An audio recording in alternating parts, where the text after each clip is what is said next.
अलग अलग रंग रूप, विभिन्न भाषाएं, रंग बिरंगे पहनावे, भोजन के अनगिनत प्रकार, भिन्न भिन्न जीवन शैली, इन सब चीजों से बनता है बहुरंगी देश हिंदुस्तान।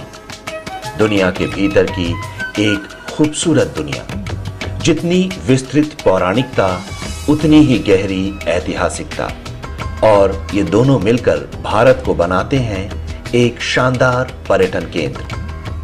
न सिर्फ विदेशियों के लिए आकर्षण का केंद्र, बल्कि देसी सैलानियों के लिए भी लजीज अनुभव परोसता एक अनोखा देश। और इस देश का कोना कोना कोई न कोई सांस्कृतिक धार्मिक कहानियां खामोशी के साथ सुनता है। इस खामोशी को आवाज देते पर्यटक जब इसके सुर और लय के साथ बंध जाते हैं तो आस्था और विश्वास जन्म लेते हैं। पूरे देश में फैले ऐसे ही आस्था और विश्वास के पर्यटन स्थलों में से एक है करणी माता मंदिर। ये मंदिर गुम्बद तो चांदबंदी डड्डा के बनाया हुआ है। फिर बाद में गंगा सिंह जी महाराजा ने, बीकानेर महाराजा ने इसकी रिपेयर कराई। फिर इसके बाद में गेट वेट लगाया, अजमेर जितने भी भारत रियासत थी वो लीज लगा के करवाया।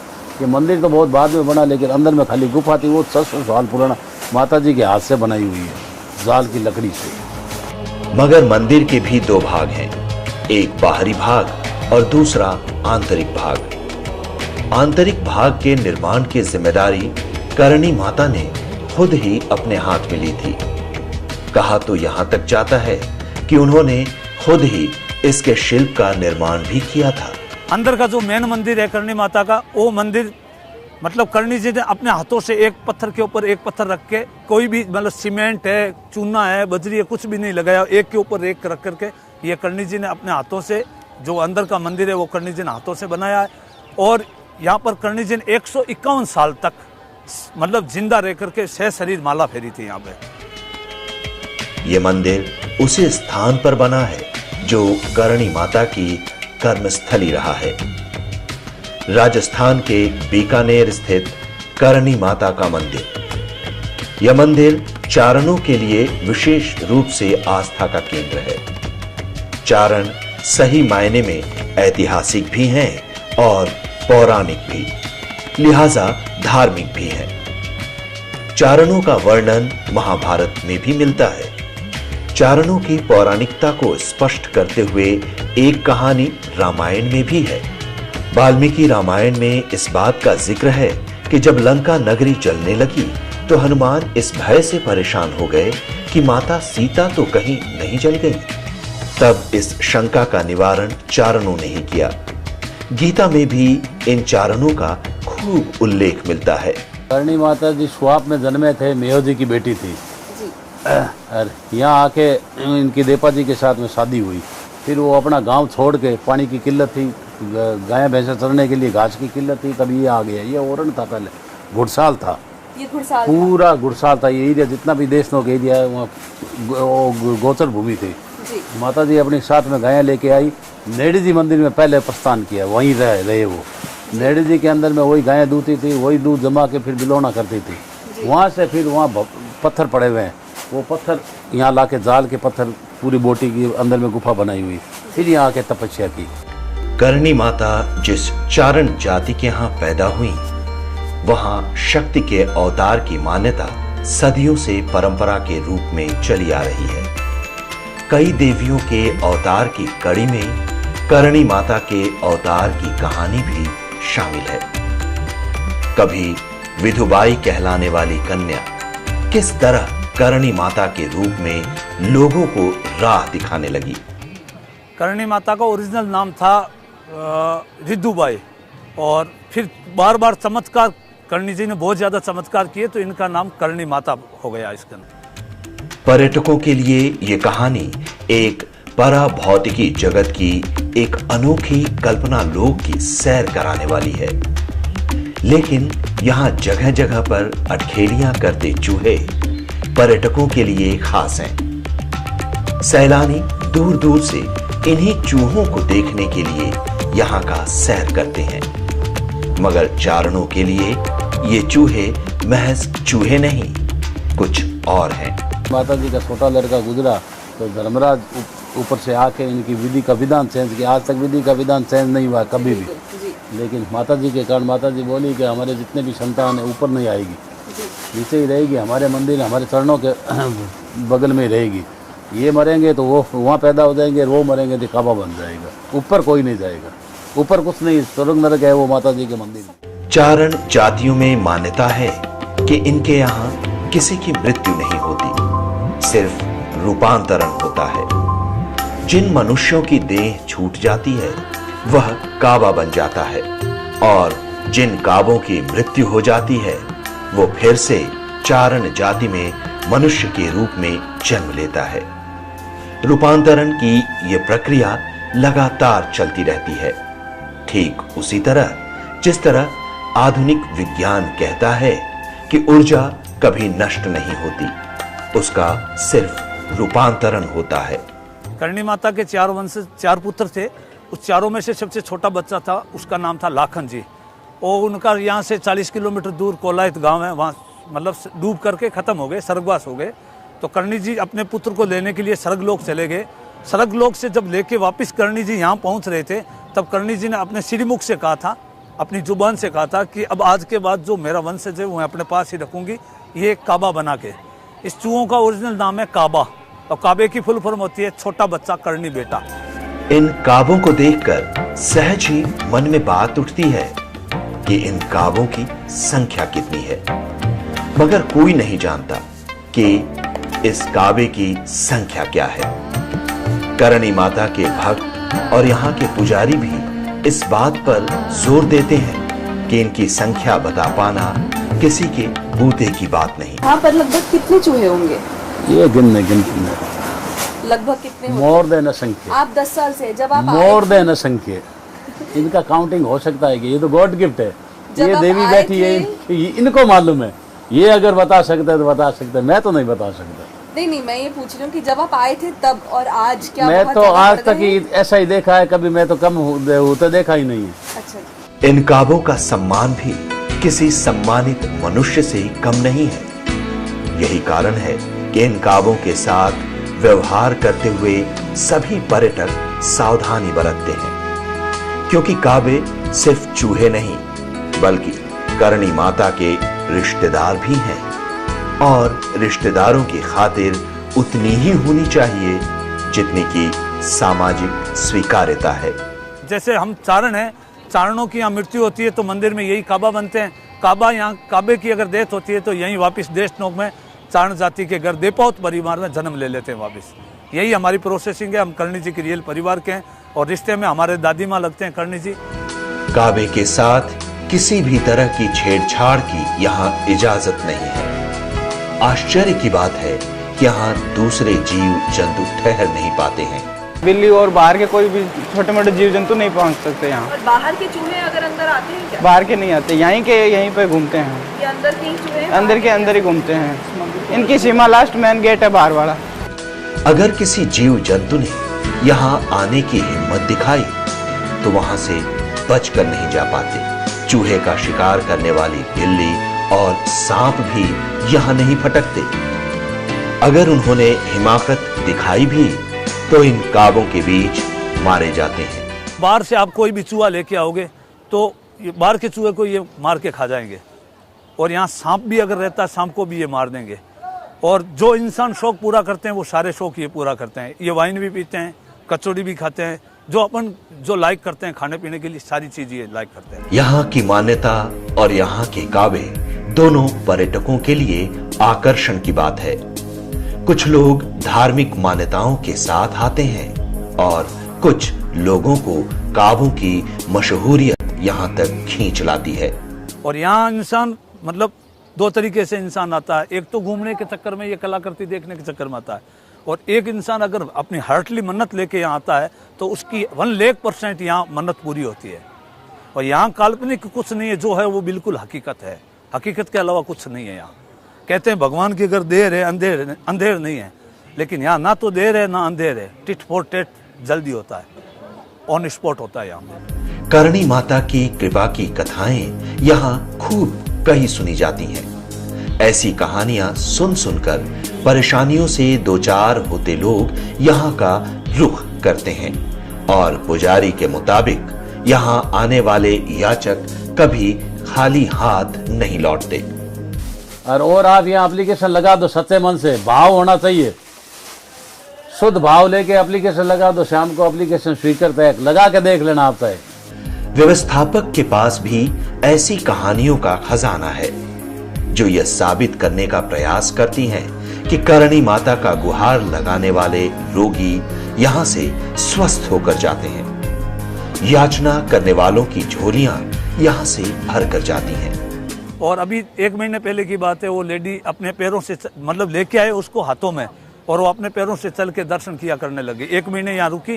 करणी जी के यहाँ जो चरणामत होता है ना आरती के बाद में, वो चरणामत डेली सुबह शाम वो लेती, और करणी जी ने उसको जीवन दान दिया। अभी वो औरत एकदम ठीक है, अपने परिवार में बच्चों में एकदम आराम से बैठी है। यहाँ आने वालों में जन सामान्य के अलावा बड़ी हस्तियां भी होती हैं, लेकिन इन दोनों में दुनिया भले ही भेद करती हो, करणी माता के दरबार में कोई भेदभाव नहीं है। समानता का भाव यहाँ सब जगह है। वसुधैव कुटुंबकम की भावना हर तरफ है। यहाँ हस्तियों में तो ये सबसे बड़ी हस्ती तो यही है। और बाद बाकी हर महीने में बारी चेंज होती है, दे पावत होगी। 4 या मोहल्ले हैं, चारों मोहल्ले में से 1 महीना उनकी बारी रहती है, 1 महीना इनकी, 1 महीना इनकी, 1 महीना घूमती रहती है। पुजारी यहाँ चारण जाति का ही होगा, दूसरा कोई पुजारी नहीं हो सकता। माता जी की सेवा 1 महीने तक वही करेगा। जो प्रसाद आएगा, जो भी चीज आएगी, वो उस पुजारी की होगी। जो भेंट आए, चाहे जोत का पैसा आए, चाहे मत प्रसाद आए, चाहे रुपया पैसा आए। और जे सुनो भजतारी, और जे सुनो माठने निमने करूले बारंबारी बाबा। यहाँ 24 घंटे आस्था के गीत लहराते हैं। करणी माता की कृपा गान के स्वर गूंजते हैं। वचन दिलो मां गडरी। आस्था और कृपा के गीत गाने वालों ने अपनी कई पीढ़ियां समर्पित कर दी हैं। समर्पण की ये भावना बदस्तूर है। भावना बनायो बरसारी भवानी मारे कब से गा रहे हैं आप यहाँ पर? जब से ये मंदिर है। ये मंदिर 600 साल पुराना है। तो हमारे बुजुर्ग तो उस समय थे, उस समय से पीढ़ी से गा रहे, 7 पीढ़ी से गा रहे हैं। और ये जो आप गाते हैं, उस गाने का मतलब क्या है? जो माता के ऐतिहासिक चीजें वही गाते हैं हम तो। जो कवि ने लिखा है, भाषा में लिखा है, हिंदी में लिखा ही नहीं। तो माता के जितने भी पर्चे हैं वो गाते हैं हम तो। ओरिजिनल मन से जोड़कर हम कोई भेंट नहीं गाते यहाँ पे। विनती करूंगा बारंबारी। ये गाने भी कोई नई नहीं है और न ही फिल्मों से किसी तरह प्रभावित हैं। ये गाने वही हैं जो सदियों पहले इनके पूर्वज गाते थे।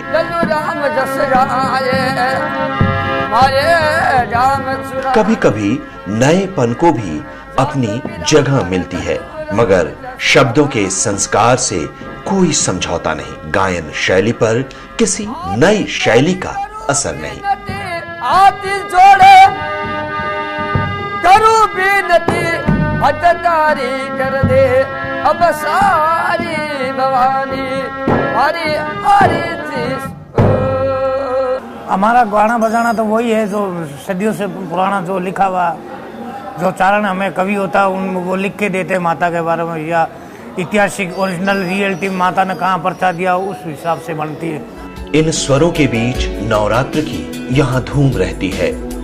यह इस मंदिर के लिए एक खास मौका होता है और इस मौके पर यात्री अपनी मनोकामनाओं के साथ अपनी तीर्थ यात्रा करते हैं। और नवरात्र में आओ कभी, आपको दर्शन दुर्लभ हो जाएगा। यहाँ पर कोई मेला कभी होता ये है? अश्विन महीने में, अभी दुर्गा पूजा में, अभी ये चैत्र पूजा में अभी गया है। चैत वाला छोटा नवरात्रा आशोद के अंदर में आएगा, वो बड़ा नवरात्रा होगा, उसमें यहाँ पाँव रखने की जगह नहीं रहेगी। इन यात्रियों के लिए ठहरने और खाने के लिए विशेष व्यवस्था होती है। ऐसा नहीं है कि ठहरने वाले यात्रियों से इसके लिए मनमाने पैसे वसूले जाते हों। व्यवस्था की गई है कि इन्हें न्यूनतम मूल्य पर उच्चतम सुविधाएं मुहैया कराई जाएं। लंगर भी है यहाँ, जो भी दर्शनार्थी आते हैं उनको रहने के लिए यहाँ हर तरह की धर्मशाला है और एकदम रिजनेबल रेट के अंदर 50 रुपए से स्टार्ट है बिस्तर, विथ बिस्तर 50 रुपए से, और अच्छी से अच्छी मतलब एसी नॉन एसी टोटल रहने की है। और खाने के लिए यहाँ अंदर सामने, ठीक सामने वो करनी म्यूजियम के पीछे जस्ट लंगर है, जिसमें एकदम शुद्ध सात्विक भोजन मिलता है और हर यात्री यहाँ प्रसाद लेते हैं और बड़े खुश होकर रहते हैं। आस्था और मंदिर के काबे सही मायने में पर्यटकों के लिए आकर्षण के सबसे बड़े केंद्र हैं। विदेशी पर्यटकों के लिए काबे को देखना किसी कल्पना के साकार होने जैसा है।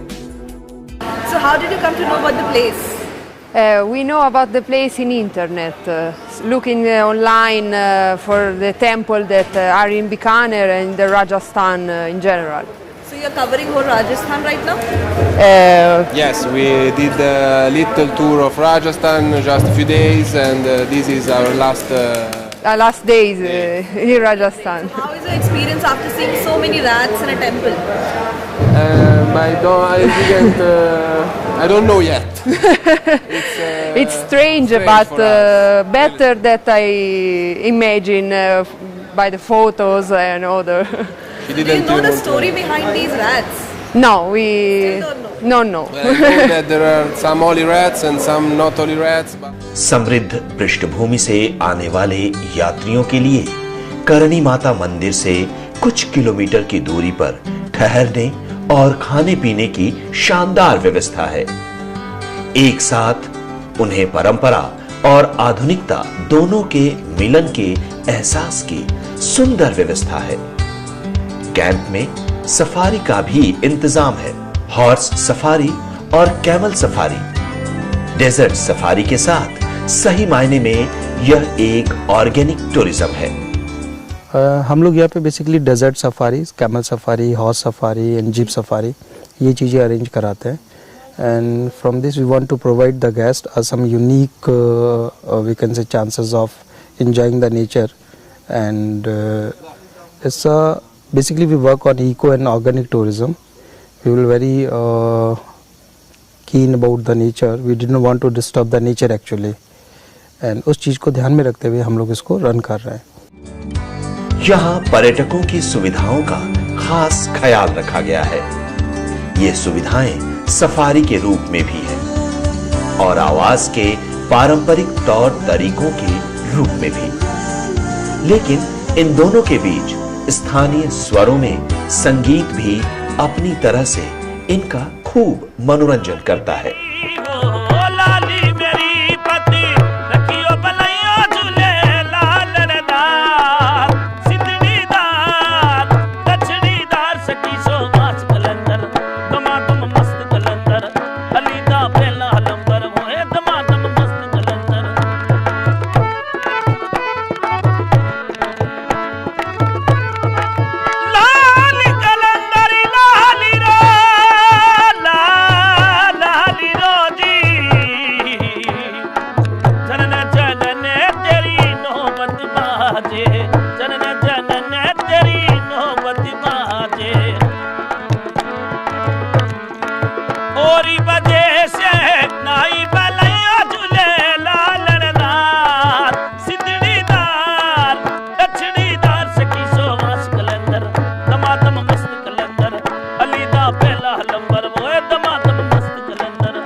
परंपरा गानों में अभिव्यक्त होती है। तमाम सुविधाओं से संपन्न इस लॉज में भी परंपरा खाने पीने में भी झलकती है। पर्यटकों के लिए खाने पीने की ये परंपरा अपनी खास जगह बनाती है। हम लोग ट्रेडिशनल फूड ही सर्व करते हैं एंड जिसके अंदर आपका कैट सांगरी हो गया, गट्टे की सब्जी हो गई, बाजरी का चूरमा हो गया, दाल हो गई, कढ़ी हो गई, यहाँ की काफ़ी फेमस है। तो जो लोकल प्रिपरेशंस होता है वो हम लोग सर्व करते हैं। इस इंतजाम के साथ बाहर से आने वाले पर्यटक भी बेहतरीन तालमेल पाते हैं। उन्हें यहाँ 5 सितारा होटलों के अनुभव से एक अलग एहसास मिलता है। इन एहसासों में सहरा का साथ है, डिफरेंट फील है। इस कैंप में कब से है? इस कैंप पे हम आज शाम से हैं, तकरीबन 3-4 बजे से। तो एक अच्छा है, मतलब शांति फील कर रहे हैं बेसिकली ये कैंप की। बिल्कुल बिल्कुल। और अच्छा एक्सपीरियंस है, इन्होंने खाना वगैरह काफ़ी खातिरदारी भी की है, तो अच्छा है। तो रजवाड़ों की जगह है, खातिरदारी तो बेशक बहुत अच्छे से होगी। और आज रात को आप यहीं रुकने वाले हैं? हाँ, आज रात को हम यहीं स्टे करने वाले हैं। मतलब होटल्स में तो अक्सर करते हैं हम 5 स्टार 3 स्टार, पर ये तो इसका कोई मैच नहीं है, मतलब उसके साथ कंपैरिजन नहीं। सब कुछ इको फ्रेंडली है। हाँ, वो तो नेचुरल फीलिंग। इस लॉज के आसपास के इलाकों में ऐतिहासिक इमारत है, जिसके जरिए इतिहास अपने स्थूल मौजूदगी दर्ज कराता है और पर्यटक इसे खूब महसूस करते हैं। यह महसूसियत भी सही मायने में पर्यटन का वास्तविक आनंद देती है। यहाँ और किस किस चीज का आपने मजा लिया? क्या क्या और है यहाँ पर? और तो बाकी हेरिटेज है, मतलब ये राजे महाराजाओं की स्टेट है, तो बेसिकली तो यही है कि महल वगैरह हैं, मतलब देखने को मिलता है कि वो कैसे उनका सराउंडिंग थी उस टाइम में। मतलब इतने एडवांस आज हमने देखा जैसे सीलिंग फैन वगैरह उस टाइम पे थे, और लिफ्ट वगैरह, राजस्थान की पहली लिफ्ट हमने बीकानेर पैलेस में देखी। अच्छा जी। तो मतलब एक अच्छा अलग एक्सपीरियंस था कि उस टाइम पे मतलब लोगों की कैसी सोच थी, कैसा माइंडसेट था।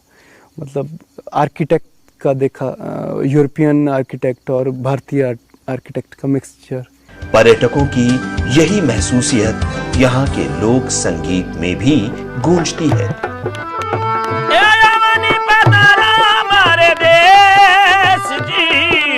प्यारी राडोला ओ मिर्गा नड़ीरा रे डोला आवो पदानो भरे देश वो केसरिया बालम आवो नी पदानो भरे देश। लोक संगीत से पर्यटन का एहसास मिलकर एक नायाब अनुभव बन जाता है।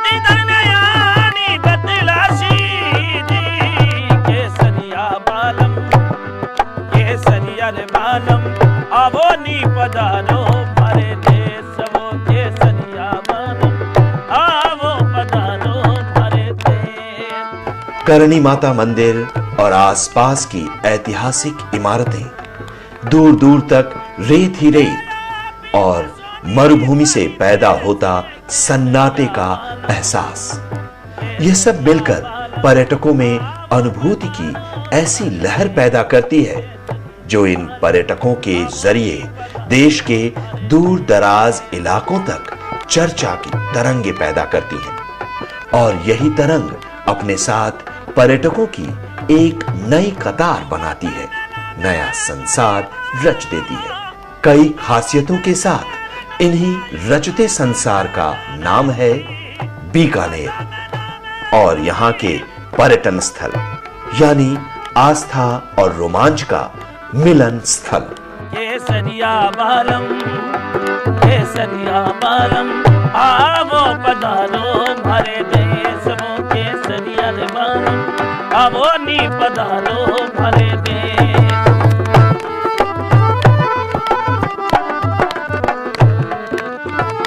आवो पधारो मारे देश दी पिया प्यारी राघोला ओ मिर्गा धरी राधे डोला।